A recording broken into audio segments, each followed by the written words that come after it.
We have a couple of E92 M3s, very beautiful cars.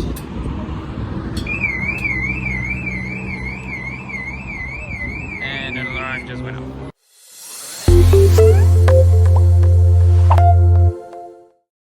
Hello and welcome back to another episode of Dorks and Bolts. On this episode we are going to code the NBT, the KAFAS and the ATM unit to work on the car.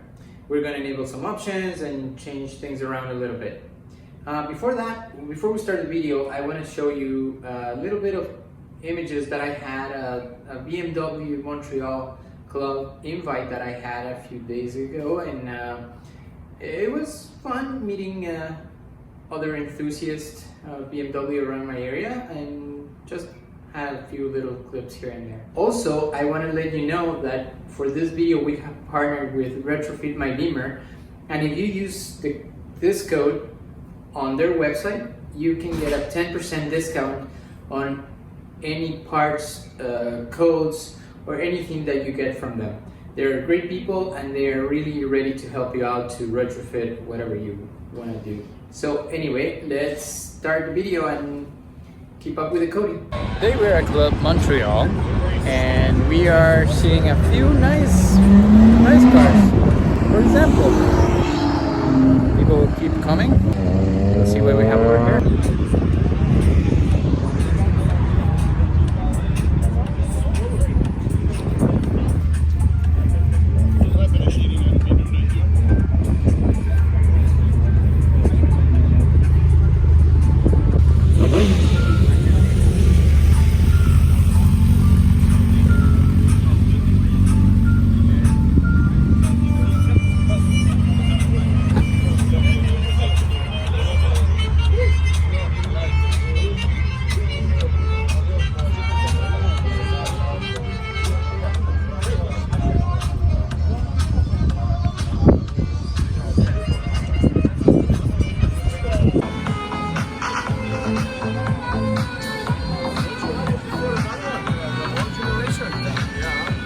Alright, with that out of the way, let's start with the coding.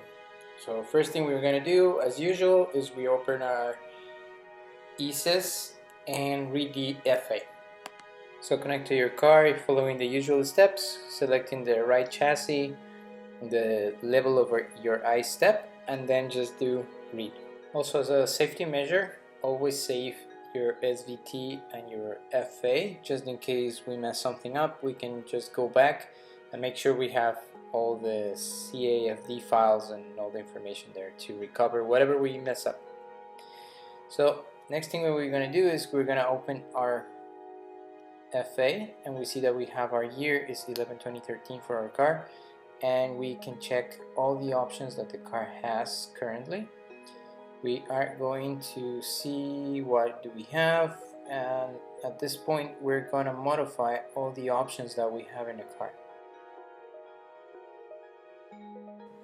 Once we're taken to the editor, we are going to expand our FA and we are going to check all the options. If you're curious about what these numbers are, you can just click on the pane right next to this one where it says number 9 option car, and you can see what the description for these items are. Before we make any changes, just rename your file to something else and we could start modifying the files.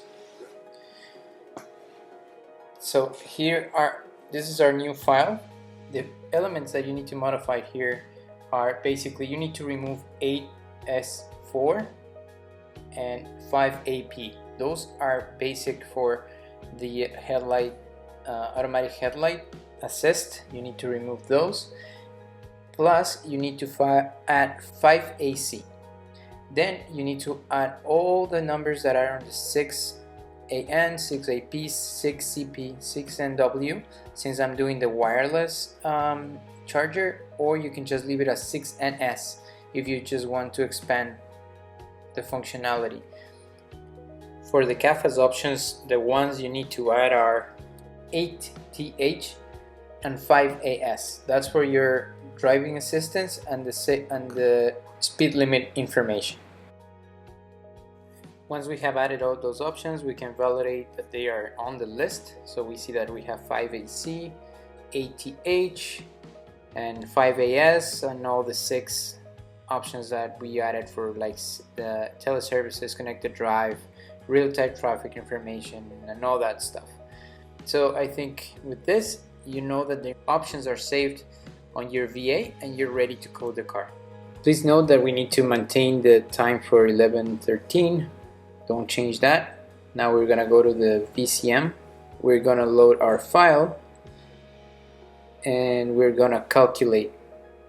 We validate that all the options are included in the options in the car, and we see that, yeah, most of them are there.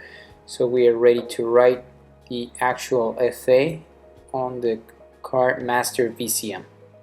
So what we do is we select the master tab, we make sure that our FA is working, and then we just click on write FA. As soon as you go back to the coding tab, we are going to see that 3 new modules have appeared. We're gonna see an ATM, NBT2, KAFAS 2, and we are gonna see a new controller, this ZBE4, which we need to code. So as right now you can see the ATM, it's identified by the KFD file, it's empty. So we need to find the actual file, and we're going to select the ATM, and then we're gonna just go and automatically select the detect CAF for SWE. Once the CAFD has been recognized, we can code the unit to its default values just by clicking on code. So once the unit has been coded, we can validate that all the changes are done by clicking on read ECU or read VCM, and we're gonna see that now the ATM registers the correct CAFD file, and this is the one that it's gonna allow us to change options inside the module. So what we're going to do now is do basically the same procedure for all 3 new modules. We're gonna do the NBT and the KAFAS, and then ZVE4. The only thing you need to do before you code the NBT is to change the date, the production date. So in my case I had 11/13, I changed it to 07/16, and I coded the ATM and the NBT, and everything went well. Once you have done this, you can do 2 things. Either you can code each module with the new FA, or you can just select the ACSM, DSC, EGS, FEM, body, the FZD, ICM, the KAFAS, the Combi, REM, the SM2, both of them, the TBX, the TRSVC, BVC1, and ZBE4. Once you have coded all those elements, you're good to go. Now this is the part where things get a little bit complicated. In some countries, BMW dealers are able to provide you with the FSC codes for front warning collision, speed limit information, and pedestrian warning. In some other places they don't, and that's when you need to hunt around and find this information. I was able to get mine from the dealer with no problem, but it depends to your region. Same thing goes for the retrofit of the NBT for all the codes that you need to enable CarPlay and all other options. However, if you contact our friends at Retrofit My Beamer, maybe they can help you out with some where can you get it, or maybe they can provide it for you. But don't feel discouraged, at least we can do still some coding on the new NBT unit. So first of all, we need to make sure that we have changed the VIN number to match our car, so we can just code the unit and it automatically will switch to the VIN number of our car, so it's paired. Also there's the option that you can use an emulator, so you don't need to change the VIN number of our car, and the ATM module as well as the NBT unit stay the same as the donor car, but I prefer to do things as OEM as possible, so I went to in this direction. I got the files to match my VIN number, so the car technically, even though it's a 2014, has software and everything enabled to my VIN number. Now I'm gonna show you how to change the interface to look like the ID6, which has bigger tiles instead of the ID5. Since the module that I have, the NBT, is an ID5, I decided to just change it so it looks like an ID6. So what we're gonna do is just open the NBT. We're gonna read the coding data, and we are going to go to the editor. Here we're gonna look for option 3000 HMI, and we're gonna scroll all the way down to, we're gonna look for HMI ID version.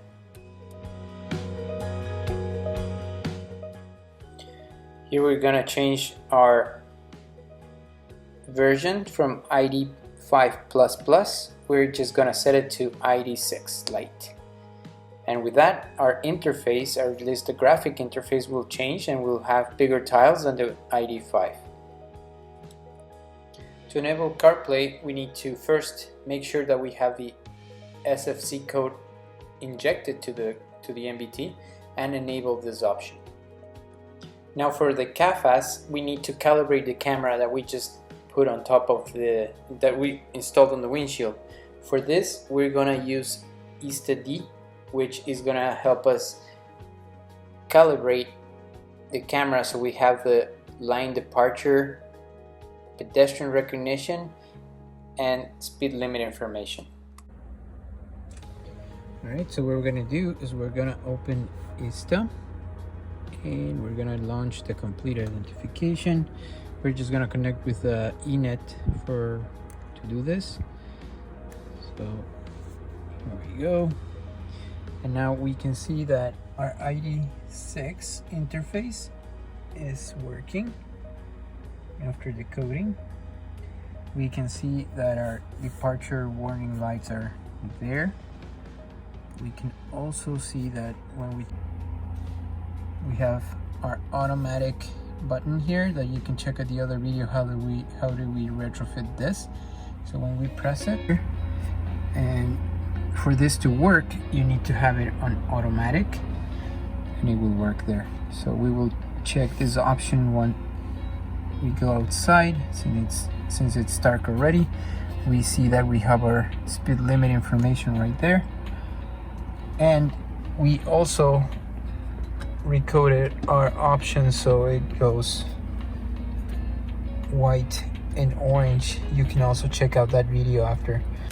I'm gonna show you how to retrofit this, the wireless charger. That's what I changed my option on the FA to 6NW instead of 6NS.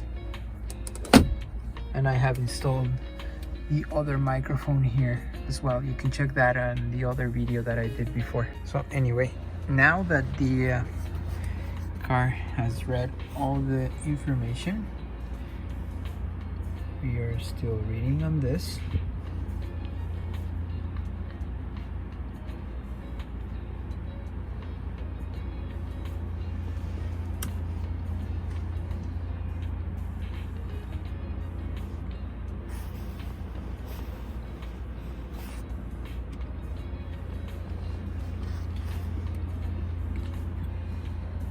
So we see that we have no errors in any of our modules here. But what we're gonna do is we are going to go to KAFAS module. We're gonna select this and we're gonna call up the ECU functions. Now when the ECU functions are called, we have here a diagnostic scan, and we have a calibration. We have the component triggering here and calibration of KAFAS, and here we are seeing that we are gonna trigger the component and it's gonna put it in calibration state. Here we can, when you go to the diagnosis and we see the calibration, we can read the state, and we have calibrated already the cameras, and we see that it took 4 kilometers to calibrate. It's at 100%, and the calibration is done. This might depend on your city or whatever you're calibrating. You need to have lines on the road so the camera can capture those and see how the calibration progress. If there are no lines, then the camera won't. It could take like 16 or maybe even 20 kilometers until this reaches 100%. You won't have lane departure warning or pedestrian warning.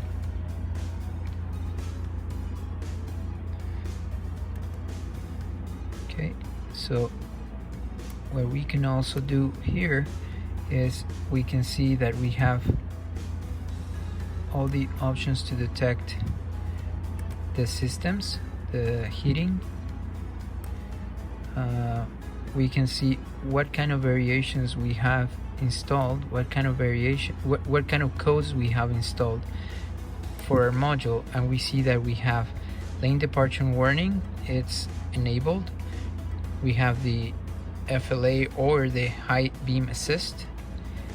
We have traffic detection enabled as well, although we don't have the modules for this yet, but we do have it enabled. We have a collision warning as well, the pedestrian, and the road sign recognition.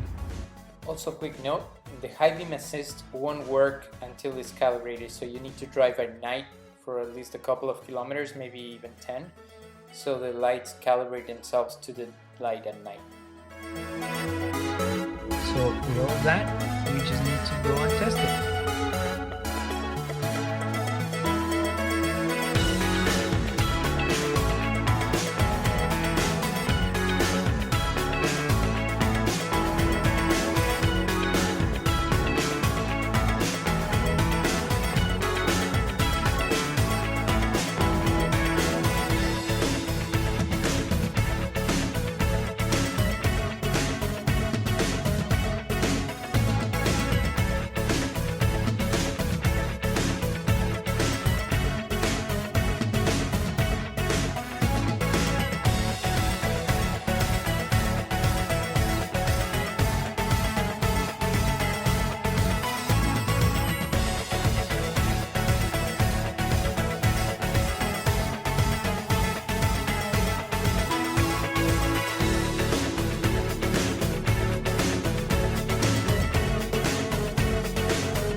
So thank you again for watching all this series of episodes. It was not an easy thing. It took a long time to do, but I'm pretty happy with the results. Like, you know, the car is slowly getting to have all the options that I ever wanted.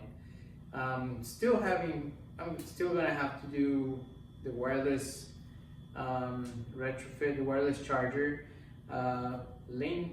change lane departure, which is the lights on the mirrors with the radars in the bump, automatic parking, like a parking assistant, and you know, put cameras in the bumpers in the front. And I just want everything that is possible to have in this car to have it. So anyway, stay tuned for that, because I am looking for parts, and hopefully I will get them someday. I have not forgotten about the dashboard to retrofit the head-up display or the digital cluster. Those are still on the lookout. So if anybody knows about a cheap one that I can find, that would be great. So anyway, thank you for joining us, and see you next time. Bye.